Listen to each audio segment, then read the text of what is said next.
mas já tinha um pouquinho mais de espaço quando passou por ali. Agora ali, ó, tem espaço para passar, é só dar um empurrão, leva para a boca do box. Não seria o caso, é o Charlie White que tem que decidir, o diretor de prova, se põe o carro de segurança ou não. Nesse momento, o Rosberg é o primeiro, o Hamilton é o segundo. E olha, alguma coisa aconteceu com o Rosberg. Ele estava praticamente 2 segundos. Todo mundo tira o pé com a bandeira amarela que está ali.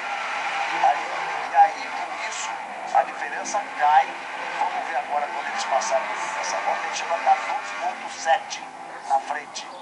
2,7 na frente, agora é 0,6.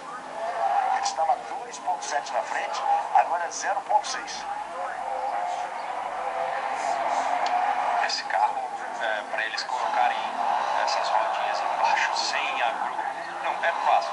Mas tem um monte de gente para puxar, um monte de gente para levantar. Manda a rodinha embaixo e empurra, e aí não precisa do carro de segurança.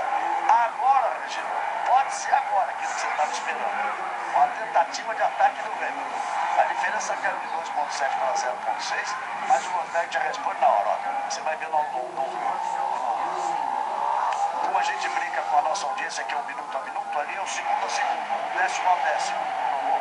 Ali você viu que estava 0,6, foi a 0,8, agora 0,9, 0,993, 0,89. Eles vão trocando vantagem ali, mas o Rosberg conseguiu abrir um pouquinho. Quando você chamou a atenção de que caiu de 2,7 para 0,6, eu olhei as 3 parciais.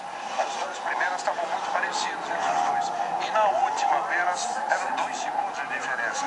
Então eu imagino que aí o Rosberg já tenha sido avisado. Tirou o pé daquela bandeira amarela e já vai Descendo lá na rascaça e tirou o pé. E vamos ver a reação agora, porque ele já passa e já aumenta. Ele já passa e já aumenta para 1,2 e agora já vai para 1,3.